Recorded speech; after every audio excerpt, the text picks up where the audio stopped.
The first human colony burned without a scream. Sound didn't carry in space, but the flashes did. The sudden bursts of atmosphere venting into the void, the smoldering collapse of habitats once filled with laughter. From the command bridge of the alien dreadnought, Admiral Kor adjusted his mantle of silver-threaded cloth and exhaled in a tone that was more bored sigh than war cry. "Another weak outpost," he muttered, voice resonating through the crystalline chamber. "Barely worth the fuel we spent getting here. Humanity should be grateful we bothered to notice them at all."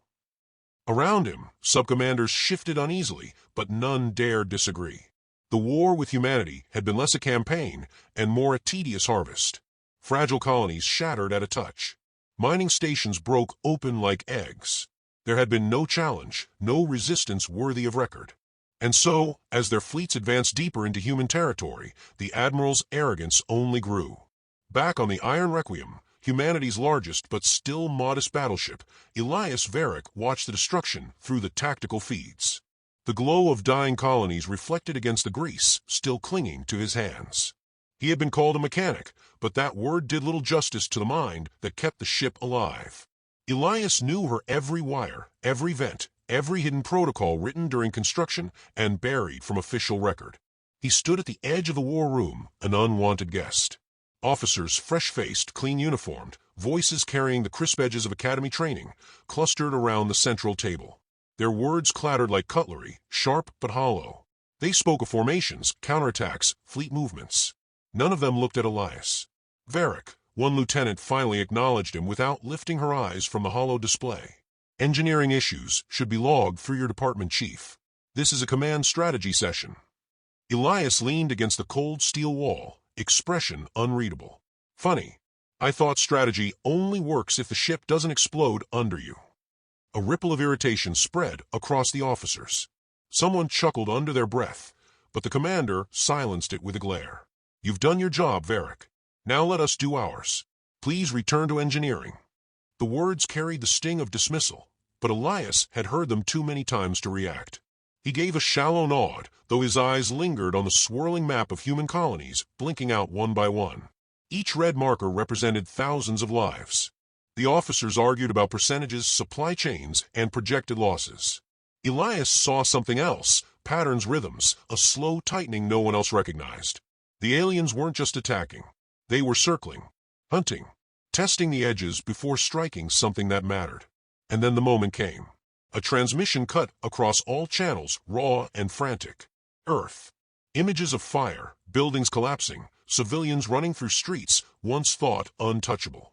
The aliens had struck not at a colony, not at an outpost, but at humanity's cradle itself. The war room fell silent. One young officer whispered, "They wouldn't. Earth is protected." But the images showed otherwise. Smoke rising from oceanside cities. Orbital platforms collapsing into the atmosphere like falling stars. Earth, the symbol of safety, was being carved open like every other settlement. On the alien bridge, Admiral Kor's laughter rolled out, smooth and cold. "There it is, the jewel of their pathetic species, and it crumbles no differently than the rest. Do you see, subcommanders? Humanity is nothing but fragile bone and paper walls." Elias muttered under his breath, too low for anyone else in the war room to catch. "Oh, you poor bastards. You have no idea what you've just done." But the officers didn't hear him. They panicked, shouting orders, rearranging formations on the holomap, speaking over each other in a clamor that betrayed more fear than strategy. A chorus of desperation. "Send the fleet. Divert reinforcements to Sol immediately. They'll destroy everything." The commander slammed his hand against the table, silencing the chaos. His jaw was set, his uniform immaculate, but sweat beaded at his temple. "We will not descend into panic. Earth will hold. Our fleets will regroup. Now, Varick, why are you still here?" Elias pushed away from the wall. "Because someone has to keep this ship alive long enough for your plans to mean anything." The commander's eyes narrowed. "You're dismissed." There was no fury in Elias' face, no visible anger, only a quiet weariness that seemed heavier than the ship's hull. Without another word, he turned and walked out. The officers immediately bent back over the glowing map, dismissing him as they always had. The corridor outside was dimmer, humming with the heartbeat of the Requiem. Here Elias felt the pulse of the vessel, the vibration of reactors buried deep in her bones. He knew her better than the officers ever would. They saw a battleship. He saw a sleeping predator. He descended into engineering, the place where heat and noise swallowed everything else. Younger techs moved aside as he passed, sensing the weight in his stride. He didn't bark orders. He didn't need to. He moved to a locked console tucked behind bulkheads few even noticed. His fingerprints still fit. The system recognized him with a low chime. The display flickered to life, old code scrolling across it, lines of programming that had been hidden, buried during construction. Contingency protocols. Systems meant never to be used unless the unthinkable happened. Systems the officers didn't even know existed. He brushed his fingers across the screen, remembering when he wrote those lines years ago. Back then, it had been paranoia, a safeguard against nightmares no one believed would come. But nightmares had arrived. Above him, in the command deck, officers still argued about glory and fleet movements. Down here, Elias spoke to the ship in a language only he and she understood. "You've been patient," he whispered to the humming walls. "Time to wake up." The console accepted his command. Hidden reactors stirred. Power lines thrummed alive in places long thought inert. The Requiem stretched like a beast rousing from hibernation. Elias leaned back in the chair, letting the vibration of awakening systems seep through him. His eyes were tired but sharp, reflecting not panic, but resolve. "They won't let me fight for this ship," he murmured. His hand hovered over the final sequence, the one that would bring the buried systems to the surface. His voice dropped, steady as iron. "So I'll fight with it." The screens around him lit with cascading readiness checks, each one a promise. Above, the officers still thought they commanded. Out in the void, alien fleets gathered for the kill. On Earth, fire still spread. But here, in the heart of the Iron Requiem, Elias had begun something neither side could stop. And for the first time, the war no longer belonged to admirals or officers. It belonged to a mechanic. Word count 1190. Counterattack began without a declaration, without ceremony, just sudden precision in the darkness. An alien cruiser line advanced on what they thought was a crippled human relay station, their weapons already glowing. Before they could fire, a storm of tungsten rods cut across the void, descending with flawless trajectories. One after another, the cruisers fractured, hulls blooming into silent, brilliant deaths. Admiral Cor's mandibles clicked in confusion. He leaned over the tactical array, demanding an explanation. There was no launch signature, one of his officers stammered. "We did not detect propulsion." It was as though the debris itself became. Silence. Cor snapped, though his own pulse ticked faster. Humans had never shown such coordination. This was not random defiance. On the Iron Requiem, the officers stood in frozen silence around their hollow table. Alien vessels were vanishing off the grid. The commander seized the moment, voice pitched to carry authority. Coordinated support fire. As expected. The lie hung brittle in the air. The younger lieutenants exchanged uneasy glances, but did not challenge him. Pride demanded it be their victory. Down in the bowels of the ship, Elias Varick leaned back from the console he had unlocked, the glow painting the creases of his face. The hidden systems responded to his touch, like an old friend stirred from slumber. He heard the muffled echo of cheers above, though none of them knew where the strike had come from. He didn't need their thanks. He hadn't done it for them. Another alert flashed red across his display. Enemy reinforcements, too many for traditional tactics. Elias' hands moved calmly across the keys. Time to bleed them before they even realized their cut. The ship hummed as secondary systems came online, power drawn from conduits buried in her frame decades ago. Drones hidden in shipping lanes stirred awake, their camouflage peeling back to reveal weaponized forms. Satellites, long thought to be defunct debris, rotated into attack positions. To the officers on the bridge, it seemed the Requiem had suddenly become omnipotent. To Elias, it was simply a plan finally unfolding. Up on the alien flagship, Cor watched another wing collapse. Perfect formations shredded by human precision. His subcommanders whispered of retreat. He silenced them, but doubt coiled in his chest. He had expected panic. Instead, he saw orchestration. "Show me their history," he ordered. Recordings of Earth wars filled the chamber, endless reels of conflict, cities leveled and rebuilt, armies clashing with terrifying resolve. Humans had bled themselves dry for causes forgotten, yet each time they rose stronger. Cor's breath rasped. They were not learning war. They had always lived in it. On the Requiem, the officer's restraint finally broke. "Who is issuing these commands?" one demanded, panic-laced with awe. The comm crackled. Elias' voice filled the bridge, steady, sardonic. "Relax. I told you this ship bites. Try not to put your fingers near the teeth." The commander spun, his authority unraveling. "Varric, you are not authorized." "Authorization." Elias cut him off with weary amusement. "Ask the enemy if they care about your paperwork." No one answered. They had all seen the impossible victories stacking across their displays. Elias returned to his console, letting silence do the rest. He wasn't unshaken, though. The faces of the fallen haunted him. The brother he'd lost, the colonies abandoned because officers valued protocol over survival. That loss had driven him to weave these contingencies into the Requiem, knowing one day someone would need them. He had never wanted that someone to be him. Yet here he was, carrying the burden they had refused to acknowledge. Kor clenched his fists as he watched another formation scatter under invisible fire. His arrogance cracked, replaced by something colder, recognition. "They are predators," he murmured, "and we are in their territory." The human fleet surged forward. Hidden satellites lanced beams of energy through alien hulls, tearing their net apart. The Requiem cut into the fray with impossible agility, guided not by a trembling commander, but by the hands of the man they had cast aside. On the bridge, the officers stood in stunned silence. Their ship was no longer a relic limping along behind alien advances. It was a hunter, its every move sharpened by foresight they didn't understand. One lieutenant whispered, almost reverent, "Who's really commanding this ship?" The comm answered, Elias' voice flat and final. "You said I belonged in engineering. Fine. Just don't forget, the heart of a ship isn't on the bridge. It's down here where you never bothered to look." The alien fleet broke, retreating in fractured panic. For the first time in this war, humanity had forced them back.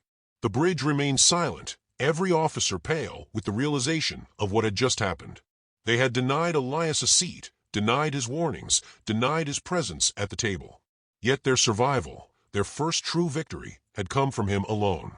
Elias didn't celebrate. His eyes were fixed on the display of the enemy regrouping, countless ships still massing in the distance. This was no triumph, only a beginning. He whispered to the ship, voice low and resolute. "They woke us up.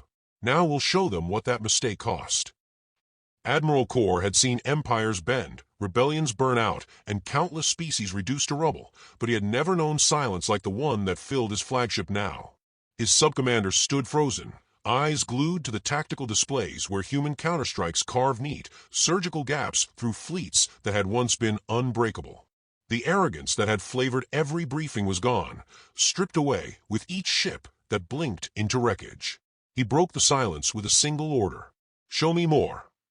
Archive reels filled the chamber again, centuries of human warfare rendered in cold, grainy images.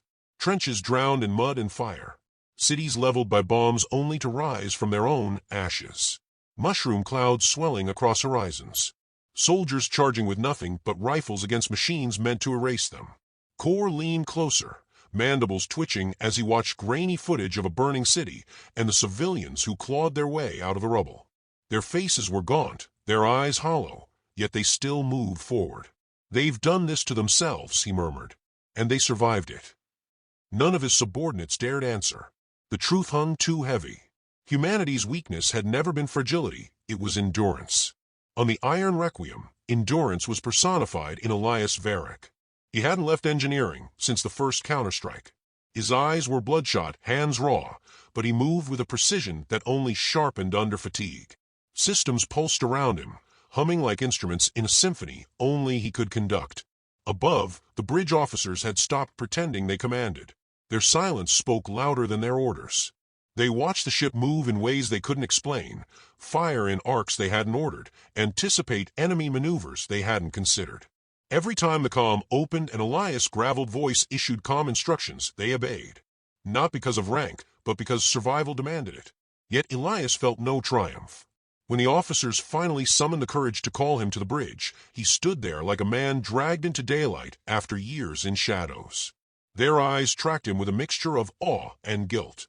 The commander cleared his throat, voice softer than it had been before. "Varric, you seem to understand this ship better than anyone alive. We need you here. With us. Elias looked around the polished chamber at the same faces that had dismissed him hours earlier. He didn't smile. You don't need me here. You need me working. That's what I do. Fix things. A young lieutenant stepped forward, her voice breaking the silence. You didn't just fix. You saved us. If you hadn't. He cut her off gently, his voice low, almost tired. I didn't save anyone. I just made sure the ship bit back when they put their hands too close. The room quieted again. Elias' refusal to claim heroism unsettled them more than arrogance ever could. Meanwhile, across the stars, alien councils gathered in opulent chambers carved from crystal and alloy. Reports streamed in, fleets broken, supply lines disrupted, officers refusing orders. Kor stood before them, addressing his peers with a voice that carried none of its old disdain. You underestimate them. Every time you strike, they answer. Every trap you set, they slip through. This is no accident. This is not improvisation. This is design. The council erupted in laughter, the sound sharp and mocking. Design? From primitives who barely breach their own moon? No, Admiral. You've grown soft. They fight like predators, Kor pressed. His mandibles clicked in agitation. Worse, they fight like survivors. They adapt faster than we can counter. One counselor sneered. Then perhaps the great Admiral Kor has lost his edge. You speak of humans as though they are gods. They are not. They are prey. Remember your place. Kor clenched his fists, but he bowed, swallowing the fury that threatened to choke him. They didn't see it yet. They couldn't. But he had, and it left a weight in his chest he could not shake. On the Requiem, Elias studied the tactical map with the officers hovering near him like nervous children. He pointed at alien formations not yet in range, already predicting their paths. His tone was flat, clinical. They'll regroup here, try to encircle. They'll expect you to push forward and get trapped. The commander frowned.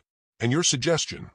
Elias keyed a sequence, showing a brutal maneuver, hidden drones cutting through the encirclement, orbital mines detonating in the blind spots. It wasn't elegant. It wasn't glorious. But it was efficient, lethal, and it meant survival. This isn't about pride, Elias said. This isn't about flag-raising or speeches. It's about ending this before it eats us alive. Don't fight for glory. Fight to finish.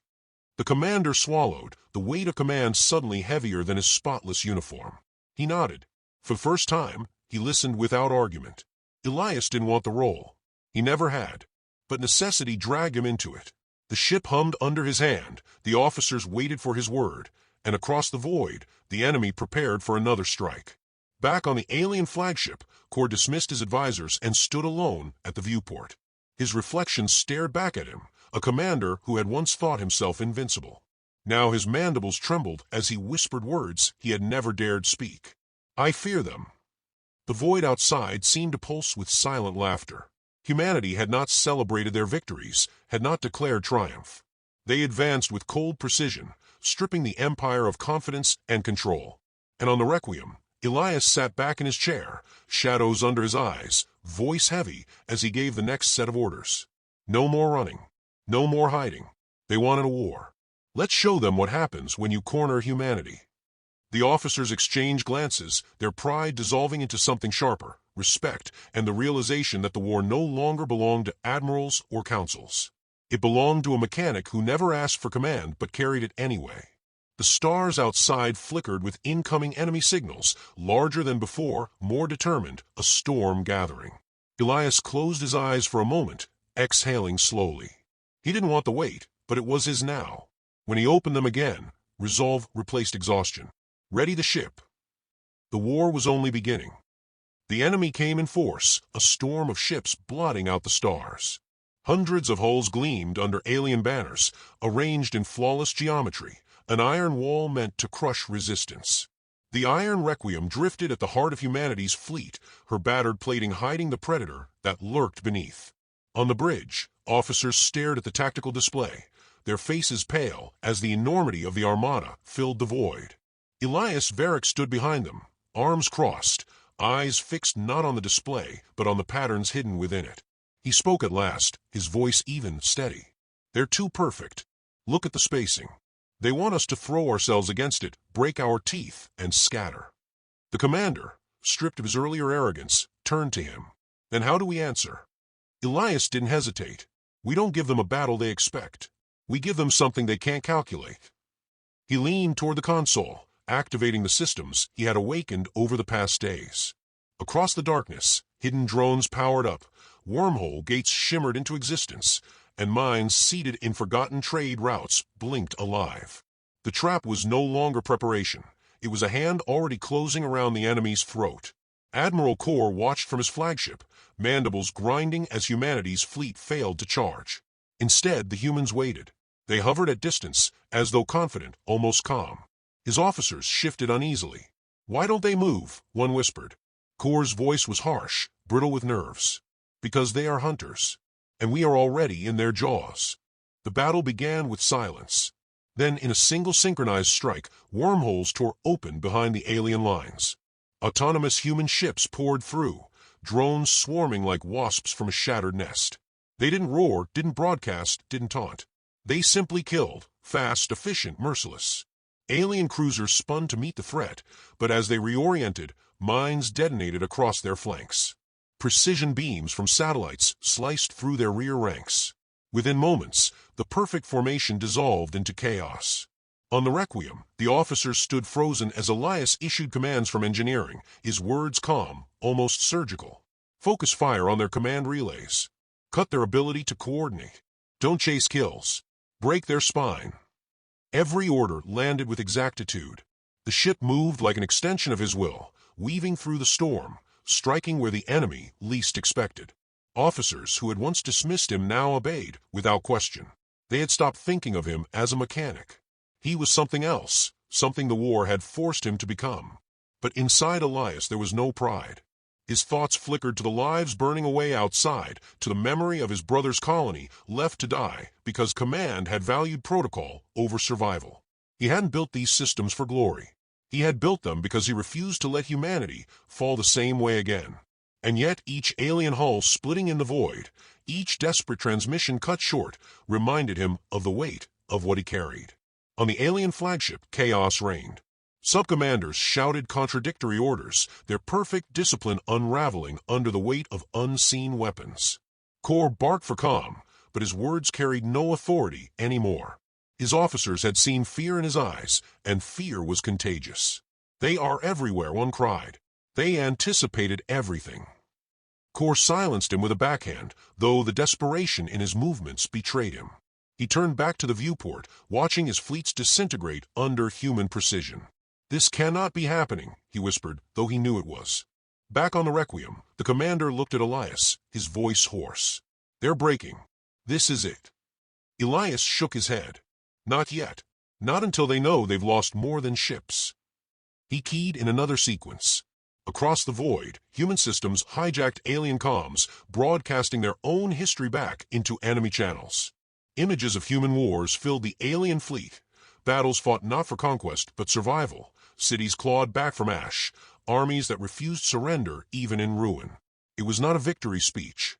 It was a warning. On his bridge, Kor watched the images play out, his chest tightening with every moment. Soldiers bleeding in trenches. Cities rebuilt after total annihilation. Survivors standing in dust and ruins, eyes burning with a fire that would not die. His own officers recoiled, some averting their eyes. This was not propaganda. This was truth, and it terrified them more than weapons ever could. One by one, alien ships powered down weapons.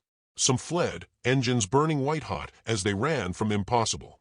Others surrendered outright, their crews refusing to fight predators that clearly saw them as prey. Kor felt the empire unravel beneath his hands. Not destroyed by force, but by fear. Elias watched the collapse with no smile, no celebration. His voice cut across the comms. "You've seen enough. Stand down. There's no victory here for you. Only survival, if you're wise enough to take it." For a long moment, silence stretched. Then the alien flagship powered down its weapons. Kor bowed his head, mandibles trembling. To his officers, he whispered words he had never spoken in his life. "We are beaten." Human fleets tightened around them, but no final blow came. Instead, terms were offered: surrender, integration, survival under human oversight. Not revenge, not annihilation, but control. It was a mercy sharper than execution. When Kor was brought aboard the Requiem, he expected mockery, chains, perhaps even execution. Instead, he found Elias waiting weary, his face lined not with triumph, but exhaustion. "You led them here," Kor said bitterly. "You broke us." Elias shook his head. "No. You broke yourselves the moment you thought Earth was just another colony. I just made sure you understood the mistake." Kor studied him, finally understanding what haunted his enemies. Not their weapons, not their ships, but the quiet certainty in their eyes. Humanity didn't fight for conquest. They fought because they had always fought, because survival was carved into their bones. Against that, no empire could stand. Elias didn't linger. He returned to the silent corridors of engineering, leaving the negotiations to others. Alone with the humming walls, he exhaled, a man who had carried too much for too long. He hadn't wanted command, hadn't wanted glory. He had wanted to fix things. And in his way, he had. But fixing meant breaking something else. The galaxy was no longer what it had been. The Empire was shattered, humanity awake, its teeth bared. He rested his hand on the console, whispering into the steel. "They thought I was just a mechanic. Maybe I am. Mechanics fix things. And I just fixed our future." Outside, the stars were vast and silent. Humanity did not cheer. They simply looked outward, united, dangerous, ready. And the galaxy, whether it understood it yet or not, would never be the same again.